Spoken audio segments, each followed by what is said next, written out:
Hello, my name is Gary Scarano. I'm from the voiceofthekids.org, and we're part of the Voice of the Kids radio show, broadcasting to over 30 million homes in New York City and the surrounding area. With us is our standing guest, Dr. Surajit Khanna at Khanna for Kids, Khanna for Kids. And he is here to talk to Susan Levin, a certified health coach, around issues having to do with children. Dr. Khanna? Thank you very much, Gary. And thank you very much, Susan, for joining us. Before we started, let's say good morning to all of you and good morning to all the audience, those who are listening to here, especially the parents. Today's topic is very interesting, and I'm glad that Susan gives a big light to this, because the impact of type of food is very important on children. The peer pressure and TV commercials for junk food, including internet, Facebook, Twitter, anything a student or a children opens up, factor in our own hectic schedule, it's no wonder so many kids' diets are built around convenience and takeout food. But switching to a healthy diet can have a profound effect on children's health. The kids are going, especially with this pandemic today, it is very, very difficult for parents to understand what the kids are going through. We can't jump into a kid's mind and understand what they're going through, because they have a whole future ahead of them and they're in dark. I'm so glad that Susan Levin is with us, and she is a proponent. She's an expert on children's behavior. She's excellent in giving therapy. She's excellent in suggesting how we can increase the mood of a children through different food. So Susan, what do you think? How do you tell the parents before we start talking or giving messages to the children, but what do you think a parent should do in order to improve the quality of the food in their refrigerator for the kids? Well, I think for one thing, for parents to begin to recognize the behavioral changes, and not only behavioral, but physical changes. By that I mean, as an example, dairy. When kids, well, it's adults, but we're talking about kids today, eat dairy. Dairy is mucus forming. It increases the amount of colds. It can help bring on asthma. Foods impact our brains, impact our bodies. Coca-Cola, you'll excuse me if I offend Coca-Cola, but NutraSweet and saccharin and sucralose, but these other sweeteners, which are addictive, by the way, and these fast food type, that are served in restaurants and so on, what these do, first of all, they're loaded with fake ingredients. And ingredients, again, that will help cause addiction. Areas I mentioned before affects the gut. It can cause GI symptoms, gas, bloating, constipation, and diarrhea, by the way. So food impacts our body. It impacts our level of happiness or our level of depression. So for parents to begin to recognize this and see their child, and I've mentioned the tip about if you see your child's earlobe turning red, wow, that's a tip that your child is allergic to that food. So the impact on the body, on the brain, on the GI system, on all of us it's imperative to begin to read a list. So those are things that I think about to give an example. But again, as I said, the sugar, those NutraSweet, hydrogenated fats are still being seen in different ingredients. High fructose corn syrup is absolutely a killer, so that we see that cancer thrives on sugar. You take the sugar out of the diet of someone that's immune compromised, and they begin to change their diet, and lo and behold, people are getting better. I mentioned last week creating gardens for children and in the community and in the church. But I also want to mention, because I did a little more research about this, and there is something called SNAP. SNAP is the Supplemental Nutrition Assistance Program, and it provides help for those in need. And eligible families can buy fruit, vegetables, bread, meat, fish, poultry, etc., with a monthly benefit from this organization. I'm Jewish, and I live in a Jewish community, and we have food banks through an organization here, Jewish Career Family Services. It's just in Atlanta.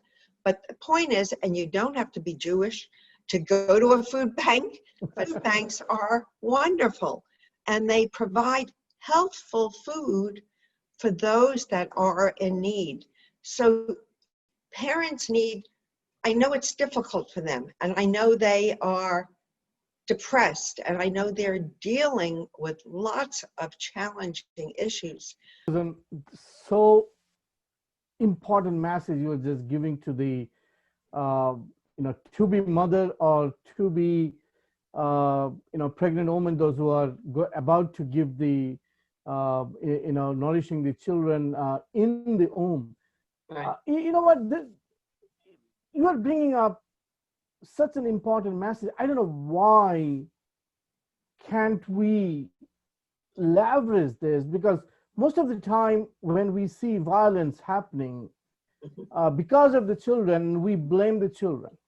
Okay, we blame the children that, oh, look how this particular children grew up, because you know what, you brought up a point here.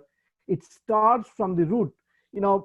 Because as a lawyer, I always go back to the root cause. Right. So the important message which you are bringing is, parents, please go back to the root. So you talk about these kids looting. They've been brainwashed, right, by the internet, right, all the games and all of that. Plus, what have they done before they've gone rioting or whatever? Well, they've probably gone to one of the many fast food restaurants, right, and had a bite and had a Coca-Cola and had a this, and they are just filling themselves up with these stimulants which impact their mood and impact their outcome. One thing I could think of might be a colleague of mine. I know she's got a non-for-profit. I would be happy to speak to her, and maybe what I could do, or she and I might do, would be to create some kind of a program giving parents some guidance, some help, some education. Well, that's a great idea, because we have the Voice of the Kids nonprofit. We could do that. Right. I will be speaking with her this week, because actually she interviewed me on a podcast last week talking about my legacy and my work. I've testified, by the way, I don't know if you know, Gary, in 2018, the Senate, the House, and the Senate in the state of Maryland on a Lyme bill. And so I've done things in terms of advocacy that certainly are important. This bill was extremely important to me because of the issue around Lyme and alternative medicine in the state of Maryland. The idea that you just came up with, the other woman, I know that he and I are very interested in that. She and I are planning on developing a years-long program for health coaches. But this might be something that would be different and geared more towards parents. So it might be a series or something. Great. So I will discuss it with her, and I will get back to you. You know, I've got a I know you're busy. busy week. Yeah, yeah. I think the community really needs something like this. Mhm. And before it gets too late and before it gets too out of our hand, I think it is important for professionals like yourself and what your husband brought in the table to the world needs to have a legacy, because we all understand that the root cause of all the children's behavior is the type of food we consume.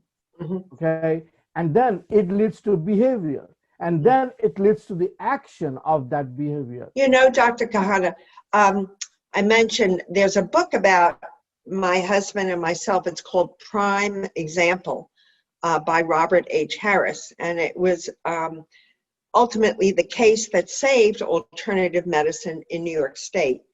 And that was my husband, because again, he was never accused of hurting anyone. He never had a patient complaint, but he was practicing medicine differently, okay? And what I did with the help of a patient of ours, we went up to Albany and we met with many, many members of the Black Caucus. And I came back in 24 hours with 87 signatures of support. So this is where you and Gary and your community need to get involved. You need to come up with a concept or a plan or a bill that would support health. The last thing I want to say to you, I didn't get a chance to say last time, when we talked a little bit about vaccines, and there was a study done years ago which demonstrated if you moved the MMR vaccine for a 9-month-old African-American infant to 3 years or older, the incidence of autism significantly went down. Wow. So that is extremely important. I am not anti-vaccine, but I am concerned about children by the age of 6 getting 87 vaccines. Oh, this is a very good message, Susan. I really thank you for giving this message out, because I think it is important for the audience, important for the people to understand this. And you brought this up, social media. I think the team which we are planning, which you just brought it up, and I also brought it up, I think the social media should be flooded with this type of positive messages so that the kids can have more and more and more good knowledge, rather than having to eat French fries and burgers. Right. So it's started, I really do feel it started with food many, many, many years ago, when the food industry realized what a part it could play in altering behaviors and creating addiction and so on. We do need to go back to our roots. We do need to plant those gardens so that we and our children can survive and thrive. Absolutely. Yeah. No, thank you very much, Susan. This is an important session. I know, like I said, the food for the mood is not a 30-minute, 40-minute journey. This has to be incorporated in every parent's, every adult's, and every children's brain. Right. Okay. So I think this is a very important message, and let's follow through again. And thank you, Gary, for having both us, Susan, and myself here in the show. So I really appreciate what, Gary, you can bring on the table on behalf of the Voice of the Kids. Thank you. Thank you, Susan. I really appreciate it. Thank you. Okay. Have a great day, everyone. Bye-bye. Thank you. You too. Okay.